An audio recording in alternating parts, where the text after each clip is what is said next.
those sounds you hear come from Minnie. Minnie's not a girl, she's a computer. Her name is really Miniac, but I call her Minnie for short. I'm Danny Dunn. My mother keeps house for Professor Euclid Bullfinch. The professor invented Minnie. Minnie and computers like her are fantastic. They forecast storms, they run factories, play chess, write music, and astronauts even use them to go to the moon. They're changing the world, your world. Minnie certainly changed mine. But that story really began one day in school when Miss Arnold, our teacher, gave us our homework assignment. Will you please write down the homework assignment for tomorrow? And please don't act like homework's another word for sorrow.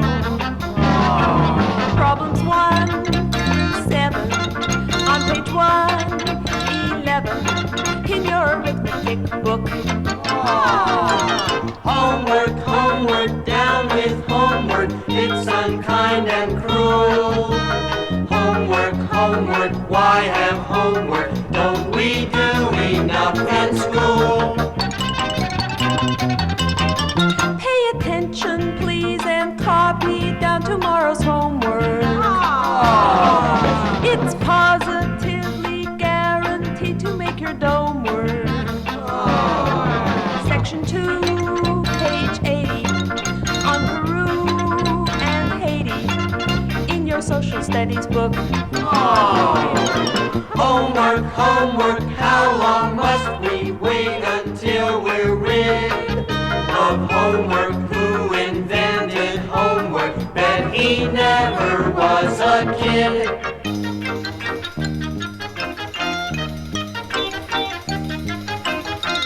When it's nice and sunny and you'd like to swing your bat, you remember that you've got homework. Snow has fallen and you'd like to go sledding in that snow. But your ma says no, you've got homework. And rainy days are awfully nice for gabbing with your chum. But always you've got dumb homework.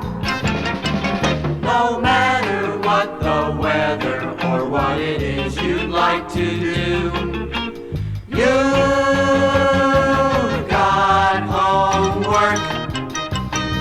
Will you please write down the homework assignment for tomorrow? And please don't act like homework's another word for sorrow. Section 111 on page 87 in your language arts book. Homework.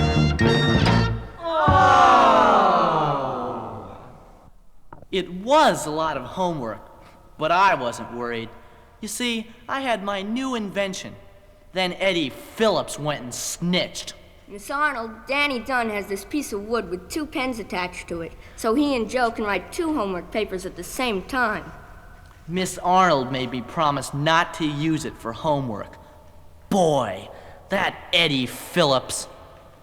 After school, this new girl in class, Irene, asked if she could see my 2-pen invention. I said, sure, why not? Her father's an astronomer, and she's interested in scientific things. But Joe, my best friend, wouldn't come with us. He and some of the other boys in class have an unscientific prejudice against girls. Girls are a pain, know what I mean. They like going shopping and they like keeping clean. Girls always talk, they giggle and gush. Girls like romantic songs and all of that mush. Life could be sweet and so filled with joys if only our parents would have nothing but boys. I hate their frills and their curls, but mostly I don't like them 'cause they're girls.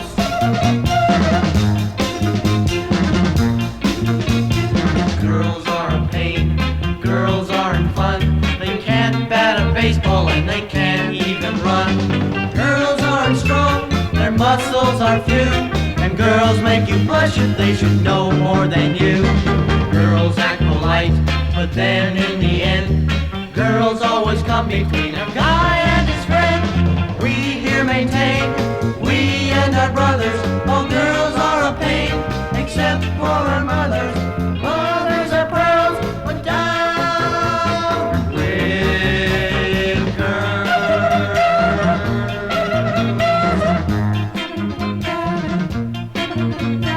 Girls are a pain, know what I mean. They like going shopping and they like keeping clean. Girls always talk, they giggle and gush. Girls like romantic songs and all of that mush. Life could be sweet and so filled with joys if only our parents would have nothing but boys. I hate their frills and their curls, but mostly I don't like them 'cause they're girls.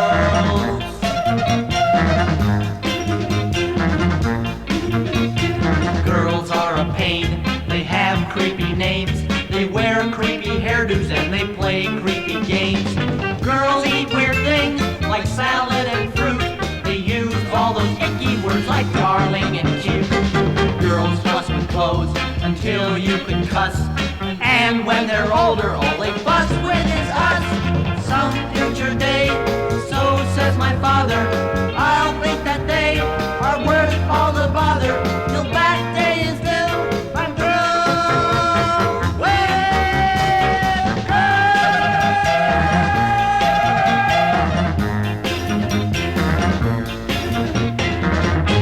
girls. But a little later, Joe showed up at my house just in time to help Irene and me enjoy some of Mom's homemade donuts. That's when Professor Bulfinch came home with this exciting news. He was being called to Washington to discuss a round-the-world weather rocket that would use his new computer. Joe and Irene asked to see it, and the professor showed them how Minnie works. How you talk into her microphone, and she answers with a printed card, and how in one section she works out things like math problems, and in another she compares new data with old data and gives opinions and makes predictions, like they do on TV during presidential elections. And last of all, her memory bank that stores millions of facts. Later, the professor asked me to take good care of Minnie while he was gone and left for the airport. Irene said she had to go home and start homework. But first, she asked me a question. What's a predicate noun?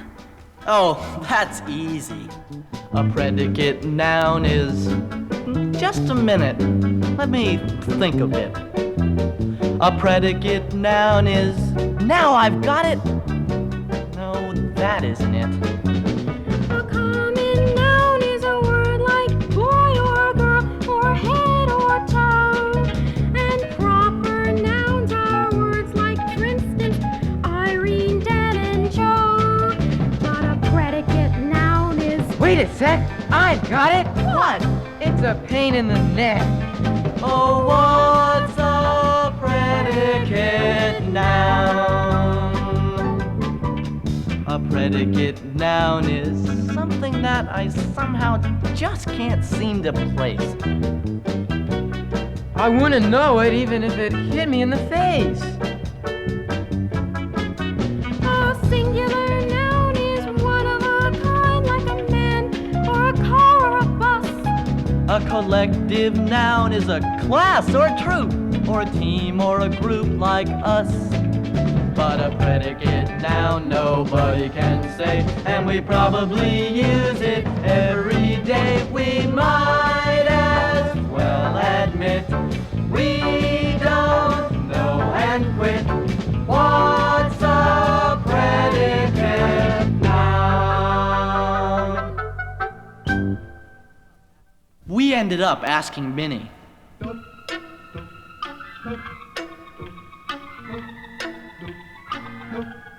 And she told us a predicate noun is a noun that tells you something about the subject of the sentence.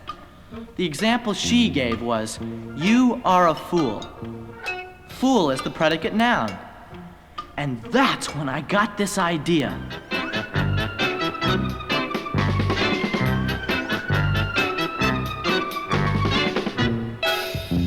Say, Why can't we use Minnie as the homework machine? She can answer questions in grammar, arithmetic, and social studies. I'll bet she could even write compositions. Think it would work? Why not? We can try it. All right, I'm game. Me too. Hey, why are we whispering? I don't want Minnie to hear us. Maybe she hates homework too.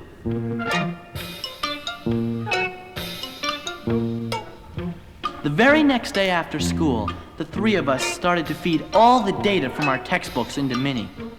We worked for a long time and then...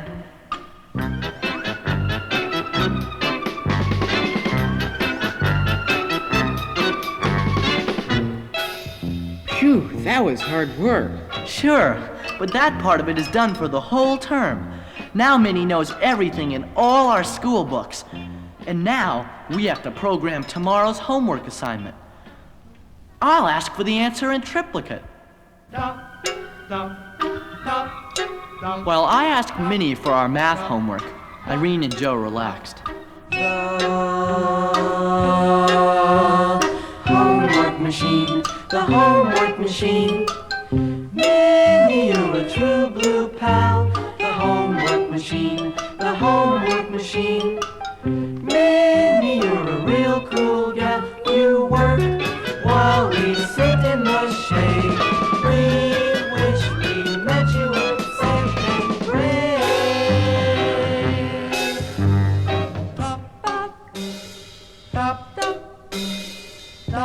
Here's our math. Now for social studies.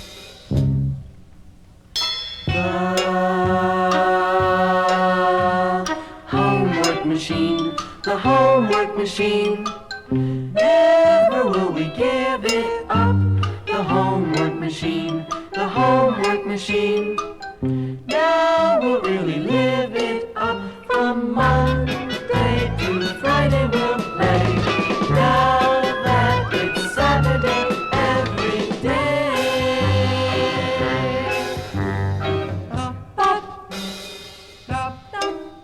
And here's social studies. Now there's just grammar. Ah, this is the life. The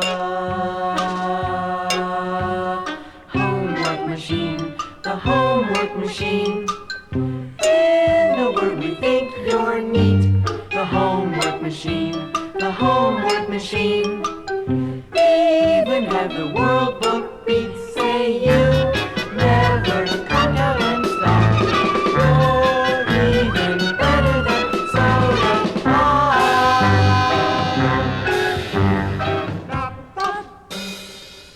That's it. Homework's done. We wouldn't have been quite so happy if we knew that at that very minute Eddie Phillips was spying on us through a window. And of course, Eddie Phillips couldn't keep anything to himself. So, a few days later, Miss Arnold spoke to us. She said she didn't think we would learn anything letting a computer do our homework for us. But we know these subjects, Miss Arnold. We have to know them so we can program the machine to do them. Then why have the machine do them for you? It's faster. It's modern. Everybody these days uses tools to make their work easier. Banks use adding machines. Mothers use washing machines. We're just keeping up with the times.